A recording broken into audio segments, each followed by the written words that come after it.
சில ஆண்டுகளுக்கு முன்பு நான் கோவாவுக்கு சென்றிருந்த பொழுது அங்கு ஆர்கியாலஜிக்கல் சர்வே ஆஃப் இந்தியா அதனுடைய ஒரு அருங்காட்சியகம் இருக்கிறது.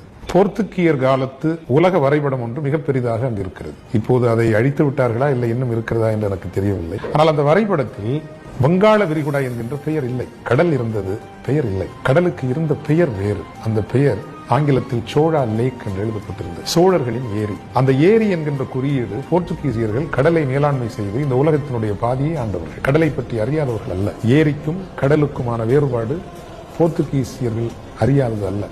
ஏனென்றால் அவர்கள் கடலின் மக்கள், கடலின் வீரர்கள். வங்காள விரிகுடாவை அவர்கள் எழுதி வைத்திருந்தது சோழா லேக், சோழர்களின் ஏரி என்றால் இந்த சோழ மன்னர்கள், குறிப்பாக ராஜேந்திர சோழன், கடலை, ஒரு பெரும் கடலை ஏரி போல கையாண்டிருக்கிறார்.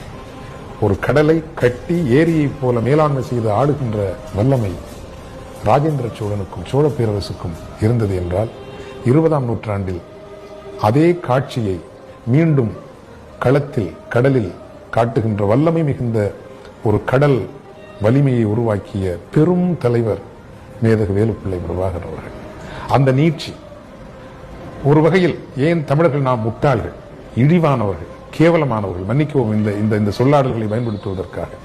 வரலாறு எப்போதும் தலைவர்களை தராது, காவிய நாயகர்களை தராது.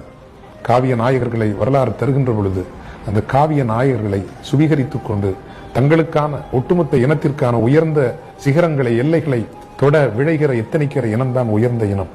அவ்வகையில் மேதகு வேலுப்பிள்ளை பிரபாகரன் அவருடைய பிள்ளைகளும் வென்றிருப்பார்களே. ஆனால் இன்று மன்னார் வளைகுடாவில் ரிலையன்ஸ் அம்பானி போய் இறங்கி நின்று எண்ணெய் வளத்தை கொள்ளையடிக்க வழிவகுக்கப்பட்டிருக்கிறது அல்லவா, அது தமிழர்களினுடைய எண்ணெய் வளமாக மாறியிருக்கும். மன்னார் வளைகுடா முழுவதும் எண்ணெய் வளங்களும் ஏனைய வளங்களும் நிரம்பி கிடப்பதாக நாம் இன்று ஆய்வுகளில் பார்க்கிறோம். அது நமக்கான வளங்களாக இருந்திருக்கும், தமிழருக்கான வளங்களாக இருந்திருக்கும். இந்த பிராந்தியத்திலேயே தமிழர்கள் இந்திய பெருங்கடலை ஆண்டிருப்பார்கள்.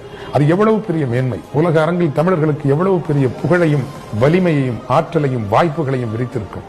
வேலுப்பிள்ளை பிரபாகரனாலும் அவருடைய பிள்ளைகளாலும் செய்திருக்க முடியும். தமிழர்களுக்கு அப்படி ஒரு உன்னதம், உயர்வு, ஆற்றல், வலிமை வந்துவிடக்கூடாது என்பதற்காகத்தான் அத்தனை பேரும் சேர்ந்து இப்படி ஒரு நரகாசுர வெறியோடு கதை முடித்தார்கள்.